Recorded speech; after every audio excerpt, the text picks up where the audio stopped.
এমন একটা পরিস্থিতি শুরু হবে, একটা পর্যায়ে মানুষের অস্তিত্ব থাকবে না। ওয়াকালাল ইনসানু মা লাহা, মানুষ বলবে জমিন তোমার কি হয়ে গেল। এরপর আল্লাহ বলেন ইয়াউমা ইযিন তুহাদ্দিসু আখবারাহা, সেদিন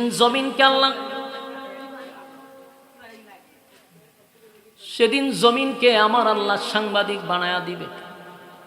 জমিন কথা বলতে থাকবে। জুরে কোন কি বলবে? জমিন কথা বলবে। বড় আশ্চর্যের ব্যাপার, জমিন কথা বলবে।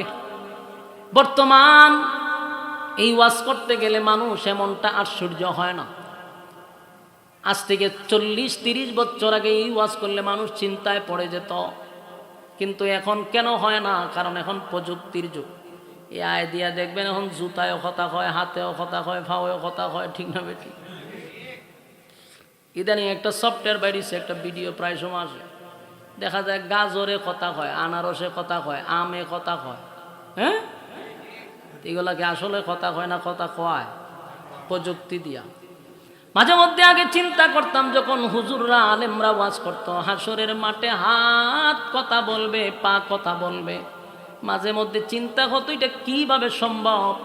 দেখেন আল্লাহ প্রযুক্তি দিয়ে আমাদেরকে জানায়া দিছে, দুনিয়ার মানুষ যদি প্রযুক্তি দিয়া, AI দিয়া যদি সব কিছু করতে পারে, সমস্ত প্রযুক্তির মালিককে, সমস্ত প্রযুক্তির মালিক যদি আমার মালিক হয় গো, সেই মালিক তো চাইলে তোমার হাত রে কথা বলাইতে পারবে, পা কথা বলবে, জমিন কথা বলবে।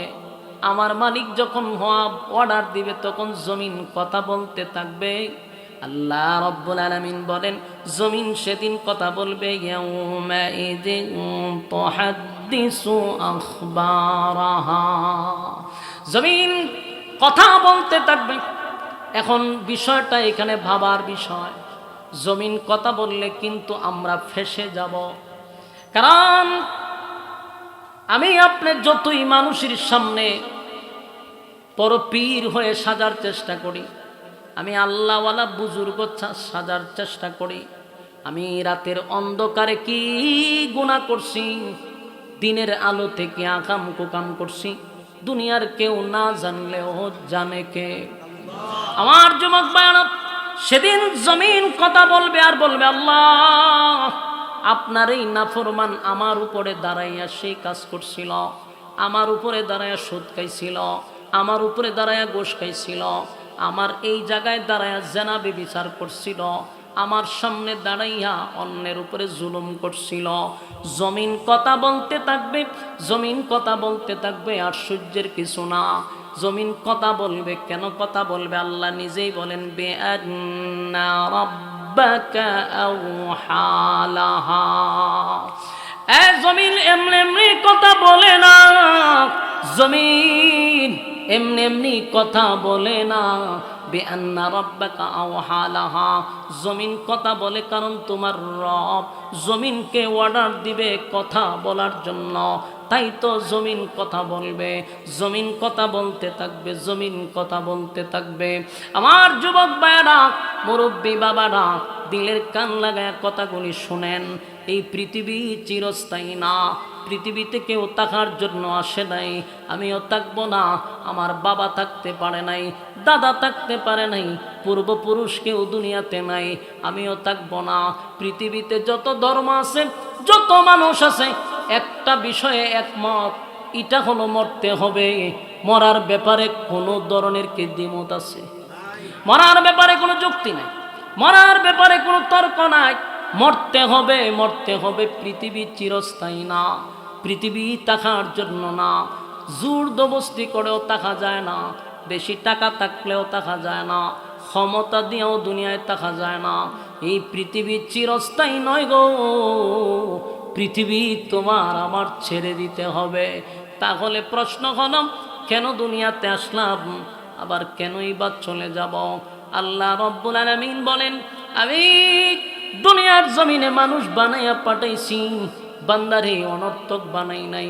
আপা হাসিবতুম আন্নামা খলাকনাকুম আবাসা ওয়া আন্নাকুম ইলাইনা লা তুরজাউন।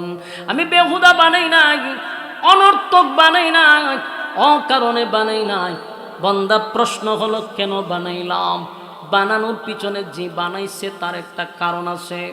আল্লাহ মানুষ অনর্থক বানায় নাই, নিশ্চয়ই মালিকের এর পিছনে কারণ আছে রে। মানুষ বানানোর পিছনে আল্লাহর কারণ হলো ওমা খালাকতুল জিন্না ওয়াল ইনসা ইল্লা লিয়াবুদুন। মানব দানব দুইটা জাতিরে আমার আল্লাহ কিন্তু বানাইছে শুধুমাত্র কেবলমাত্র গোলামির জন্য, গোলামি করার জন্য দুনিয়ায় পাঠাইছে। অথচ মানুষ গোলামি বাদ দিয়া মন গড়া জিন্দিগি চালাইতেছে, যেমনে মনে চায় এমনে চলতেছে। যাই না রাখো, মালিক আমাদেরকে আর তোমাদেরকে অনর্থক বানায় নাই, মালিকের পিছনে কারণ আছে। আল্লাহ বলেন ওয়ালাকাদ কাররামনা বানি আদম, মানুষকে আমি সবচেয়ে বেশি সম্মান আর মর্যাদা দিয়া বানাইছি। মানুষের চেয়ে সম্মান আর মর্যাদা কোনো প্রাণীকে দেয় নাই আল্লাহ রাব্বুল আলামিন বলেন বান্দারে তাহলে শোন, আমি আল্লাহ তোরে বানাইছি সম্মান আর মর্যাদা দিয়া। এত সম্মান আর মর্যাদা কোনো জাতিকে আল্লাহ দেয় নাই, মানুষকে সম্মান মর্যাদা দিছে। এর পিছনে একটা মাত্র কারণ হলো মানুষ আল্লাহর গোলামি করবে। দুনিয়ায় পাঠাইছে এই জমিনে তাইকা গোলামি চলবে আল্লাহ। যদি গোলামি না করি, রব্বে কারীম বলেন ইন্না জাহান্নামা কানাত মিরসাদা, নিশ্চয় তোমাদের জন্য জাহান্নাম কিন্তু অপেক্ষায় আছে, জাহান্নাম তোমাদের জন্য অপেক্ষায় আছে। যেমন দুনিয়াতে আল্লাহ সম্মান আর মর্যাদা দিয়া বানাইলো, আল্লাহর হুকুম আর নবীর তরিকায় যদি জীবন যাপন না করি, যেমনে মনে চাই এমনে যদি চলি, বলুন বিপদ আছে না নাই? যুবক ভাইরা, প্রথমেই আমি আলোচনায় বলেছি কিয়ামত দুই প্রকার, একটা হলো ছোট কিয়ামত, আরেকটা হলো বড় কিয়ামত। ছোট কিয়ামত সবার হবে রে, যারা এই পৃথিবীতে একবার জন্ম নিছে সবারই কিন্তু ছোট কিয়ামত হবে। 3.5 হাত বডির মধ্যে একটা কিয়ামত হয়ে যাবে, যেদিন মালাকুল মউত আজরাইল আমার আর তোমার রূহ নেওয়ার জন্য আসবে। সেদিন তোমার 3.5 হাত বডির মধ্যে একটা কিয়ামত শুরু হয়ে যাবে। সেই কিয়ামত হয়ে যাওয়ার পরে শরীরের মধ্যে এমন কোনো জায়গা নাই যে জায়গায় কিয়ামত হবে না। বিচ্ছিন্ন হয়ে যাবে, যোগাযোগ বিচ্ছিন্ন, সব ধ্বংস হয়ে যাবে, রুহটা চলে যাবে, এই বডিতে কিয়ামত হয়ে যাবে। বাকি রইল সমষ্টিগত কিয়ামত। আল্লাহ এই পৃথিবীটাকেও আমি ধ্বংস করে দিব।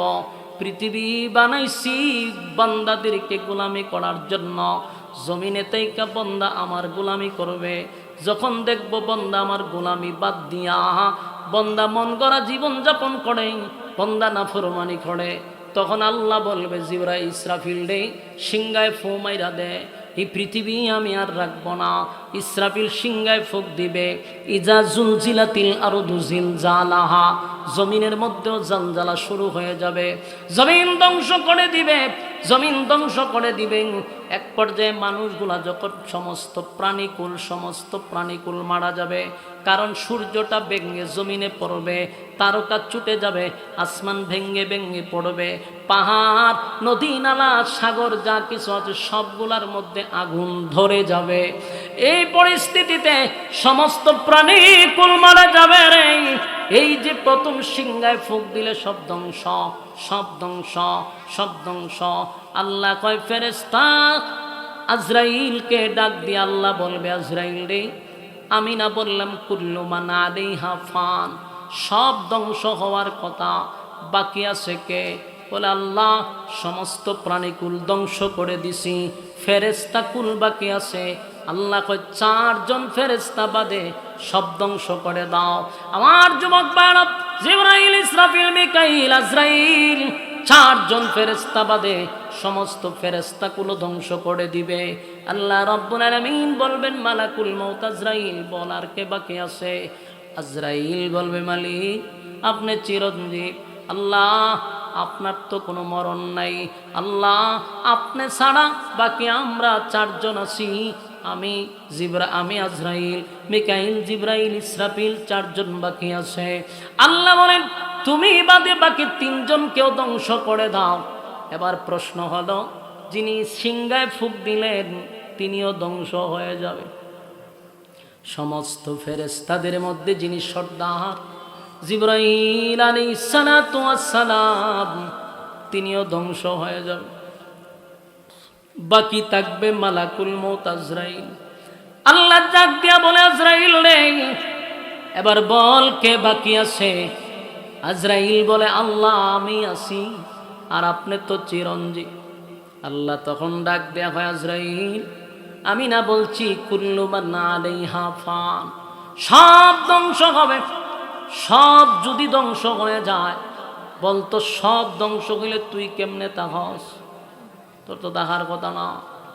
সবের মধ্যে তুই আসত না, নাই যে আসি, তাহলে তুইও ধ্বংস হ। সুবহানাল্লাহ।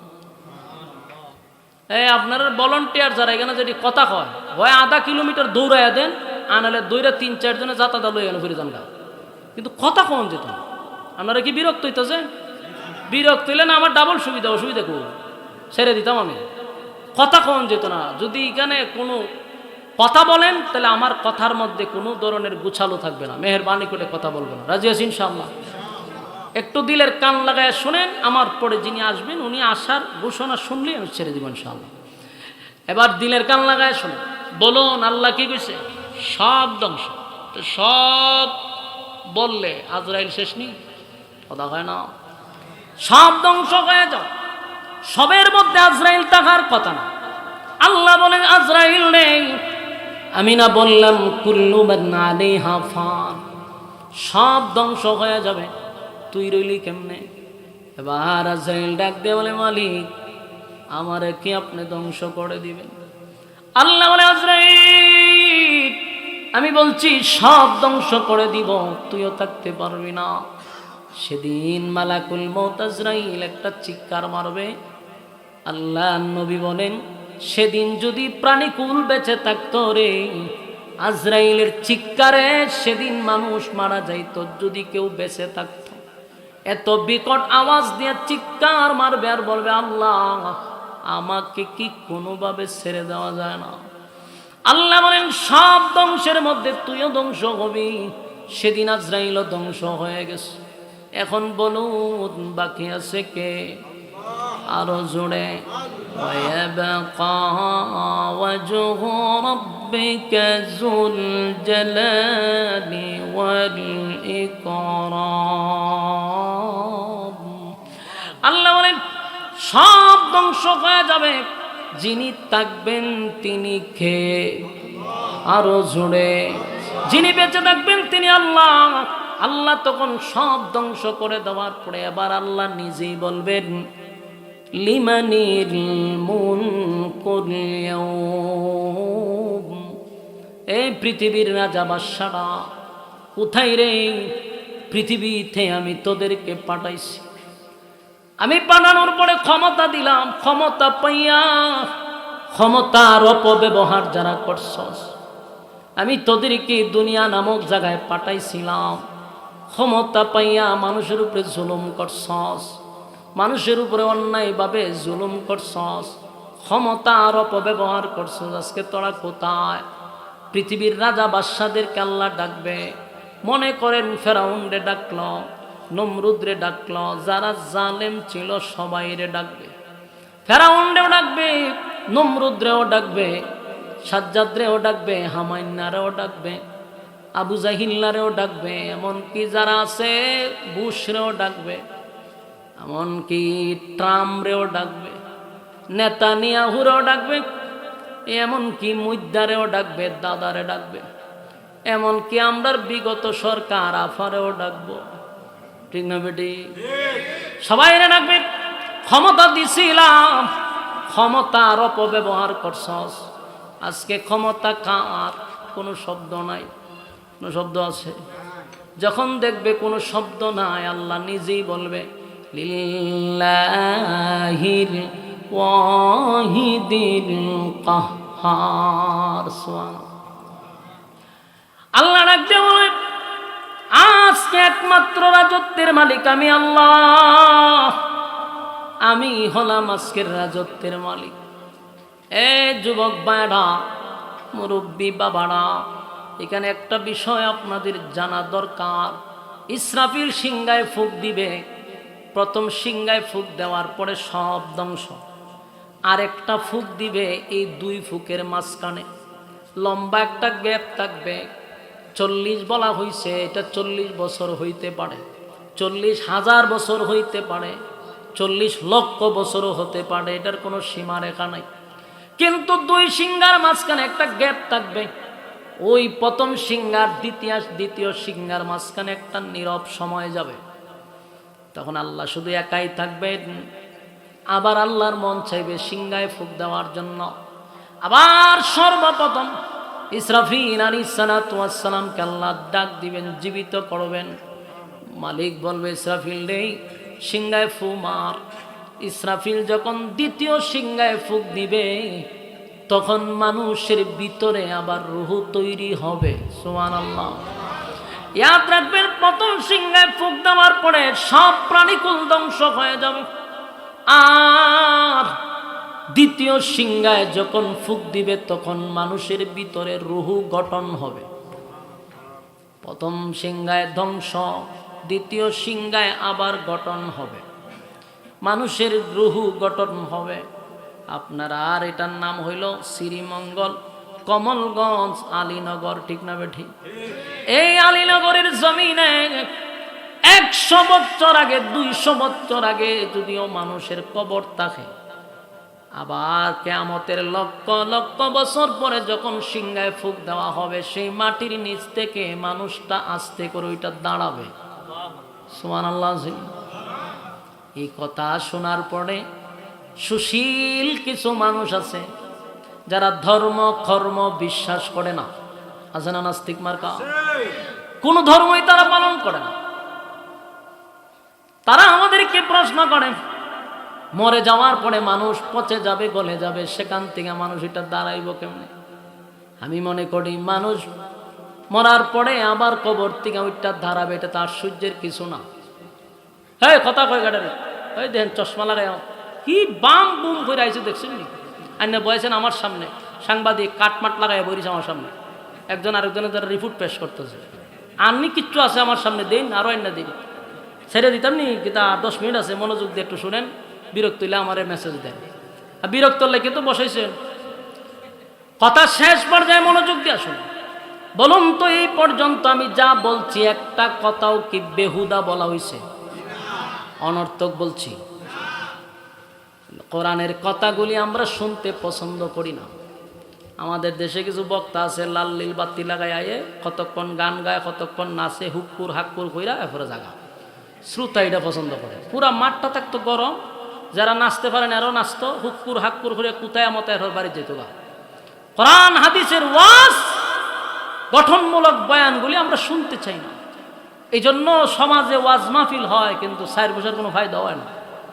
কেমনে ফায়দা হইতো? আয়াসেরা বেচারা গান আর জিকির দিয়া সময় শেষ। ঠিক না বে ঠিক? মেহরবানি করে আমরা, এখানে সমস্যাটা কি তা? হ্যাঁ, এখানে কথা বলে কে? সবাই যায় না, সবাই যায় না, 2-1 জন এখানে দাঁড়ায় থাকেন, ভলান্টিয়ার 2 জন দাঁড়ায় থাকেন, কথা বলতে দিয়েন না, মনোযোগ দিয়ে শুনেন। আমরা যখন কোরআন থেকে কথা শুনবো, তখন ইমান, ঘুমন্ত ইমান আমাদের জাগ্রত হবে। ঠিক না বে ঠিক? গল্প গিচ্ছা কাহিনীর মধ্যে কোনো ফায়দা আছে? কোনো ফায়দা নেই। এই যে প্রতিটা আয়াত নয়, শুধু প্রতিটা অক্ষর, প্রতিটা হরফে 10টা করে নেকি আপনার আমলনামায়। তাহলে আমি যতগুলো আয়াত তেলাওয়াত করছি এই পর্যন্ত, প্রতিটা হরফে যদি আপনি 10টা করে নেকি পান, এই পর্যন্ত আপনার আমলনামায় কতটা নেকি? তো ফায়দা আছে না নাই? আর হুক্কুর হাক্কুর ও গানও কয়টা ফায়দা আছে? কোনো ফায়দা। শেষে শ্রোতা পারে এটাই বুঝতে পারে না আমি কিসের জন্য মাহফিলে গেলাম আর কি শিক্ষাইলাম, আমি এটাই বলতে পারেন। এই জন্য ভাই যতটুকু শুনবেন কোরআন থেকে শুনেন, নিজের মনকে বুঝাইতে পারবেন যে কিছু শিক্ষা আসছি, কিছু জানি না আসছি। আর আমার পরে যিনি আসবেন, দোয়া নিয়ে যাবেন, তাদের দোয়া কবুল। কথা বুঝতেছেন? বরুণার হজরতদেরকে পাওয়া যায় না। আপনাদের কপাল বালা, একটু সময় বসেন। এখন চিন্তা করেন, প্রথম সিংহায় ধ্বংস, দ্বিতীয় সিংহায় গঠন হবে। সুশীলরা বলে পচে যাবে, গলে যাবে, এরপরে মানুষ কিভাবে দাঁড়াবে? বলে এটা মানুষ যদি এরপর এটা দাঁড়ায়, এটা তো আশ্চর্য না, এটা স্বাভাবিক। কারণ আশ্চর্য হলো এটা যে একটা গাছে একটা ফল ধরছে, ফলটা পেকে গেছে, ফেকে এটা ফুচ্ছা গেছে, ওইটার ভিতর থেকে একটা বীজ বাইরেছে, এই বীজ ঘরে রাখছে, 6 মাস পরে এই বীজ নিয়ে মাটির নিচে গাইতে দিছে, ওই মাটির নিচ থেকে আবার দেখা যায় গাছ উঠে দাঁড়াই গেছে। সুবহানাল্লাহ বাড়ি গিয়া। তা আমি তো দেখি এটা বেশি আশ্চর্য, কথা হয় না? ফল পয়সা গেল, ফলের ভিতর থেকে বিচি নিয়ে 6 মাস বুয়ামের ভিতরে ঢুকায় রেখে দিল, 6 মাস পরে এটা খেতে নিয়ে লাগাইলো, এটা আবার দাঁড়াই গেছে। এটা আশ্চর্য বেশি না? গাছ তো আপনি না লাগাইছেন না, গাছের বিচি লাগাইছেন, ঠিক না ঠিক? তো এটা তো বেশি আশ্চর্য হওয়ার কথা। আর মানুষ একটা পুরা আস্থা মানুষ মরে যাওয়ার পরে পচে গেছে, ঠিক কবর থেকে আবার এই মানুষটা দাঁড়াবে, এটা আশ্চর্য কিসে? এটা তো পুরা বডিটার থেকে আবার মানুষ উঠতে আসতেছে। আপনাদের বিচি লাগাইলেন, এখান থেকে গাছ উঠতে গেল, এটা তো আশ্চর্য বেশি হওয়ার কথা। মানুষ পচে গেছে কইলে গেছেন তো পুরা গঠন হইয়া মানুষ দাঁড়াবে, এটা আশ্চর্যের বিষয় না? আল্লাহ চাইলে পারে না? পারে কিনা? দুনিয়া তো অহরহ এরকম ঘটনা আল্লাহ ঘটায়া দেখাইছে। ঈসা আলাইহিস সালাতু ওয়াস সালামের মুআজিজা ছিল পুরান কবর থেকে মানুষ উঠে দাঁড়াইতো। তো এইগুলো আশ্চর্য না তো? কিন্তু সুশীলরা আমাদেরকে বোঝায় এটা কেমনে সম্ভব। এরপরে আমাদেরকে কিছু প্রশ্ন করে, হুজুর আপনারা বলেন কবরে জাহান্নামের আগুন, মানুষকে আগুন লাগানো হয়, জাহান্নামের আগুন জ্বলে কবরের ভিতরে, আবার কোন কবর জান্নাতের বাগান হয়। ওয়াজ আমরা বলি না, কারো কবর জান্নাতের বাগান, কারো কবর জাহান্নামের আগুন। মানে আমরা প্রশ্ন করে, হুজুর আমরা জীবনে কত ভাঙ্গা কবর দেখলাম, কোনো কবরে আগুন দেখছি না, মানুষের কান্নার শব্দ শুনছি না, মাইরের শব্দ শুনছি না, আবার বহু ভাঙ্গা কবরে কোনো ফুলের বাগানও দেখলাম না। আপনারা যে ওয়াজ করেন এটি কইতে করেন, এখন তারে কেমনে বুঝানি? সাধারণ মুসলমান যারা যারা নামাজ নাই রোজা নাই, নামে মুসলমান, খালি গুরু খাওয়াটা শিখছে, এই মুসলমানটা এই শব্দ শুনলে কথা তো সত্য। কারণ হে তো নামাজই করে না, ইসলাম কি জিনিস জানেই না, শুধু এটা জানে গুরু খাওয়ান, এই মুসলমানটা হইতে পারছে। তাহলে হের মতো একটা মুসলমানরা যখন এই প্রশ্ন নাস্তিকরা করে, হে জায়গা কেসকি খায়, দেখো কথা তো সত্য, খবরের ভিতরে কিছু শোনাও যায় না, দেখাও যায় না। কিন্তু আমাদের মতো লোকরে যখন প্রশ্ন করবে তখন তো সে ছুটতে যেতে পারবে না। সাধারণ যদি আমাদের মতো ওলামায়ে কেরামদেরকে প্রশ্ন করে, সে ছুটতে যাইতে পারবে না। এরা যাতা দূরে বোঝামো দিয়ে না, কারো তুই যে আমার প্রশ্ন করলি ভাঙ্গা কবর দেখছ, আগুন দেখছ না, কবরে ফুলের বাগান দেখছ না, এখন আমরা ওয়াজ করি, হুজুর আপনারা দিয়ে ওয়াজগুলো করেন। বলে আমরা যা ওয়াজ করি সত্য ওয়াজ করি, কোরআন থেকে কথা বলি। কবর ফুলের বাগান হয়, কবর আবার কারো জাহান্নামের আগুন হয়। এখন প্রশ্ন হলো, হে দেখে না, এটাই তো প্রশ্ন। আমার প্রশ্ন হলো, জামাই আর বউ দুইজন তো এক বিছনাত ঘুমায়, ঠিক না? স্বামী স্ত্রী এক বিছনায় ঘুমায় না? তো স্বামী বেচারা সজাগ, আর বউ ঘুমায় রয়েছে পাশে। বউ ঘুমের মধ্যে স্বপ্নে হাসতেছে। জামাই চিন্তা করলো, ঘটনা কিনা, আমার বউ ঘুমের মধ্যে হাসে কেন? তো ঠেলা দিয়ে জাগাইছে, কিতা হাসাহাসি করে ঘুমের মধ্যে, তুমি তো আমার ঘুম ভাঙাইলা, মেজাজটা তো গরম করছো। আমি একটা বাগানের ভিতরে ঢুকছিলাম, বাগানের ভিতরে ঢুকে আমি একটা ঘোড়ার উপরে উঠছিলাম, ঘোড়াটা আমাকে নিয়ে উঠতেছিল, দৌড়তেছিল, আনন্দে হেলে দুলে আমি হাসতেছিলাম। জামাইয়া দুইটা চটকনা দিয়া হয়, তোর দ্বারে আমি বয়ে রয়েছি, আমি ঘোড়াও দেখলাম না, বাগানও দেখলাম না, তুই কেমনে দুললি আর হেললি আর ঘুরলি? সে বলেন তো দেখি। কাছেই তো দুজন ছিল, কিন্তু স্ত্রী স্বপ্নে দেখতেছে ঘোড়ার উপরে বসে হেলতেছে, ঘুরতেছে, আনন্দে হাসতেছে। স্বামী বেচারা সজাগ থাইকাও কাছে থাইকা দেখছে। কেন দেখে নাই? সে ঘুমন্ত অবস্থায় দেখছে। সে জাগ্রত মানুষ, ঘুমন্ত মানুষের স্বপ্ন দেখতে পারে না, কথা কয় না? বলুন, জাগ্রত মানুষ আর এই ভাই সাহেব, আপনারা দায়িত্বশীল, আপনারা যদি তা করেন তেহারা কি তা করবো? তা আপনারা খাটটা খুললে আর তো দিলাম। এখন আমার প্রশ্নটা বুঝতেছেন না আপনারা? ওমা কথা কইতেছেন। ঘুমন্ত মানুষ যা দেখে, জাগ্রত মানুষ তা দেখতে পায়। তাহলে মৃত মানুষের সাথে যা হয়, জীবিত মানুষ তা দেখতে পাইব কিভাবে? কথা কয় না? তাহলে যেই লোকটা বলবে কত খবর দেখলাম ভাঙ্গা জান্নাতের জান্নাতের ফুল বাগান দেখলাম না, জাহান্নামের আগুন দেখলাম না, এরা তাফাতা দূরে হবে, তুই মর আগে, তুই মর, তুই জীবিত তাই কে কথা বলস কেন? এরা যা তাদা দূরে মুখ শ্বাস বন্ধ করে দিবেন, বলে তুই মরে দেখিয়া, তুই মরে গেল জাহান্নামে তোর ঢুকাই দিব, অসুবিধা নেই। তুই জীবিত তাই কে মরণের খবর লস কেন? কারণ জাগ্রত মানুষ যেমন ঘুমন্ত মানুষের স্বপ্ন দেখতে পারে না, জীবিত মানুষ মৃত মানুষের খবর নিতে পারে না। কথাক্ষণ ঠিক না ঠিক? এগুলা হলো সুশীল মার্কা নাস্তিক, এরা সরল মনা মুসলমানদেরকে ব্ল্যাকমেইল করতে চায়। ঠিক না ঠিক? আপনারা একটাই উত্তর দিবেন যে আমি ঈমান আনছি এক আল্লাহর উপরে, ঈমান আনছি আমার নবীর উপরে, ঈমান আনছি কোরআনের উপরে, ঈমান আনছি সমস্ত ফেরেশতাগণের উপরে, ঈমান আনছি আমি পরকালের সেই বিচারের উপরে। সুতরাং কোরআন যা বলে এটাই সত্য, যুক্তি টুক্তি বুঝি না। ঠিক না ঠিক? বলেন কোনো যুক্তি আছে? কোরআনের সামনে কোনো যুক্তি চলে না। কথাক্ষণ ঠিক না ঠিক?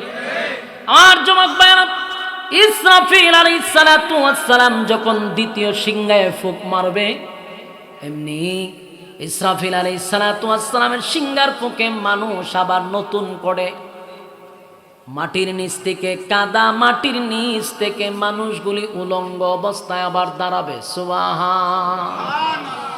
মানুষগুলি উলঙ্গ অবস্থায় দাঁড়ায় যাবে, উলঙ্গ অবস্থায় দাঁড়াবে, কলিজা পাটা পিপাসা লইয়া দাঁড়াবে। সেদিন কারো শরীরে কোনো কাপড় থাকবে না, কেউ কাপড় পরিধান করে দাঁড়াবে না, কারণ কাদা মাটির নিচ থেকে মানুষ দাঁড়াবে। হবিগঞ্জের মানুষ হবিগঞ্জ থেকে দাঁড়াবে, শ্রীমঙ্গলের মানুষ শ্রীমঙ্গল থেকে দাঁড়াবে, মৌলভীবাজারের মানুষ মৌলভীবাজার থেকে দাঁড়াবে, ঢাকার মানুষ ঢাকার থেকে দাঁড়াবে, ঢাকার মানুষ মৌলভীবাজারে এসে দাঁড়াবে না। যারে যেখানে কবর দেওয়া হয়েছে সেই কবর থেকে উলঙ্গ অবস্থায় মানুষ দাঁড়াবে। আজ থেকে 2000 বছর আগে, 1 লক্ষ বছর আগেও যাদের কবর দেওয়া হয়েছে সেই জায়গার থেকে মানুষগুলা উলঙ্গ অবস্থায় দাঁড়াবে। আম্মা জান আয়েশা বলেন, নবী গো, হাসরের মাঠে শুনলাম সবাই উলঙ্গ অবস্থায় দাঁড়াবে। আল্লাহর নবী বলেন, আয়েশা ঠিকই শুনছ। আম্মা জান আয়েশা বলেন, লজ্জার ব্যাপার, কি শরমের ব্যাপার, উলঙ্গ অবস্থায় আমরা কেমনে দাঁড়াবো? আল্লাহর নবী বলেন, আয়েশা এটা দুনিয়া নয় গো, এটা হাসরের মাঠ। সেদিন মানুষ উলঙ্গ অবস্থায় দাঁড়াবে, তার শরীরে কাপড় নাই সে নিজেই জানবে না। মানুষগুলি যখন হাসরের মাঠ থেকে ওইটা দাঁড়াবে, কলিজা পাটা থাকবে পিপাসা, ভয়ে আতঙ্কে মানুষ থাকবে। আসমানের দিকে যে তাকাইব 50,000 বছরের ভিতরে একবার নিচের দিকেও তাকানোর সাহস পাবে না। আমার যুবক ভাইয়েরা, একদল মানুষ কলিজা পাটা পিপাসা লইয়া হাসরের মাঠে যখন ঢুকতে থাকবে, আল্লাহর নবী বলেন এর কাছে আমি দাঁড়ায়া থাকবো হাউজে কাউসার নামক একটা জায়গায়, সেখানে আল্লাহর নবী দাঁড়ায়া থাকবেন। নবী বলেন মানুষ দলে দলে দলে দলে দলে দলে কলিজা পাটা পিপাসা লইয়া হাসরের মাঠে যখন ঢুকবে, আমি আমার উম্মতকে এক পেয়ালা পানি বরকতি হাতে নবী যাদেরকে পান করায়া দিবে রে, ওই বান্দা বান্দি 50,000 বছরের ভিতরে পানির পিপাসা লাগবে না। আমার যুবক ভাইরা,